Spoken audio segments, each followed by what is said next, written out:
भयावह, अभूतपूर्व शब्दों से परे। यह केवल भूख नहीं थी, यह मानवता की एक परीक्षा थी।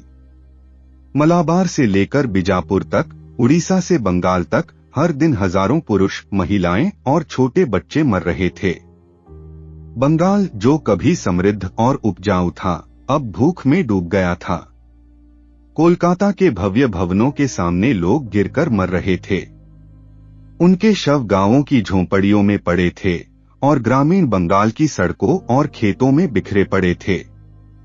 मृत्यु को नजरअंदाज करना असंभव हो गया था।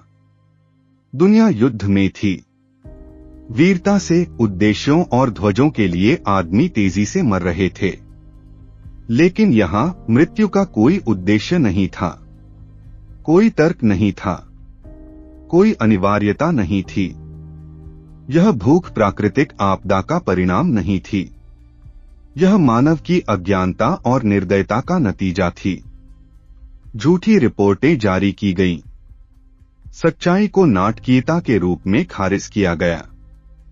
हमें बताया गया कि संविधान हस्तक्षेप को रोकता है, फिर भी वह संविधान रोज का उल्लंघन करता था।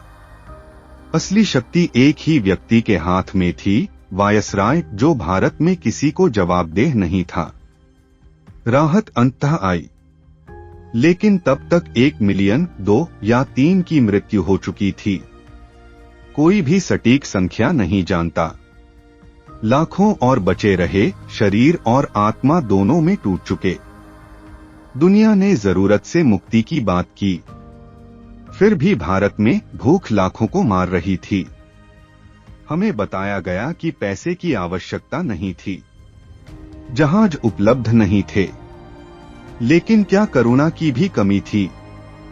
जब धनी राष्ट्र मुंह मोड़ रहे थे, तब गरीब देशों चीन और आयरलैंड ने आगे बढ़कर मदद की। उन्होंने भूख को अनुभव किया था, उन्होंने भारत के दर्द को समझा। भारत की एक लंबी याददाश्त है, और जो कुछ भी वह भूल जाए, वह इस भूखमरी को कभी नहीं भूलेगी, ना ही उन हाथों को जो मानवता की खातिर आगे बढ़े जब लाखों को मरने के लिए छोड़ दिया गया।